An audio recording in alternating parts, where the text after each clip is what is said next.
eve çörek yapalmış. Sinəsi açıq qızlarım elə qəşəngləşdiyi ki. Görməmişsiniz.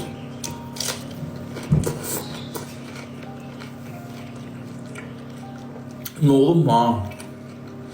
Beğenmişsiniz ama canımdan da çıkmışsınız. Ben demedim kız bir dakika kız olmak istedim.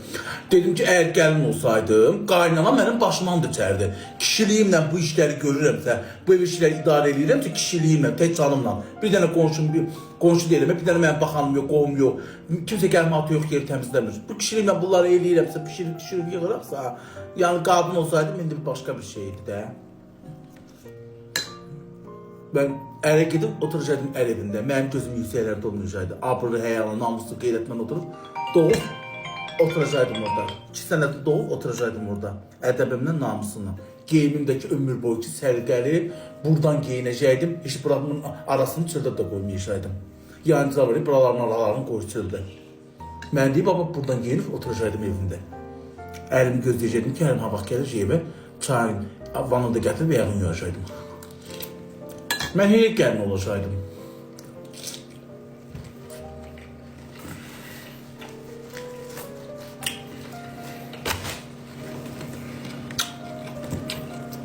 Alo. Salam. Ha. Yo bilmirəm adı nədir? Bir WhatsApp-a girib baxacağam. Ha.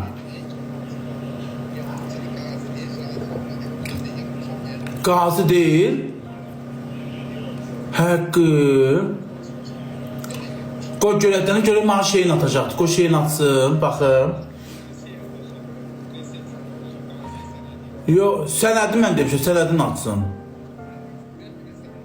Ha yaxşı demişim. Koy göre senedini atsın. Görsən ona görə deyil, qazı deyil Allah'ın olsun, qoşma. Deyib orada da yazıldı ki, mənim qoş.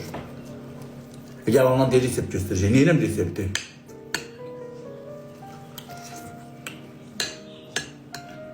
Mənə qazı olduğunuzu sübut edeyim.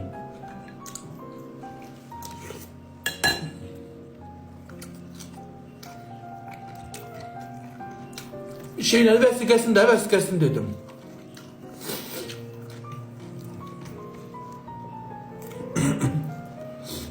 Zengin musikinin adına ben yetim.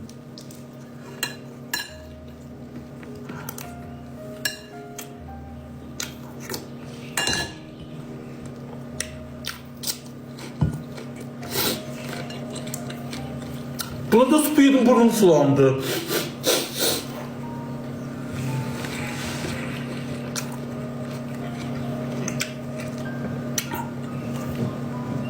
İdmanla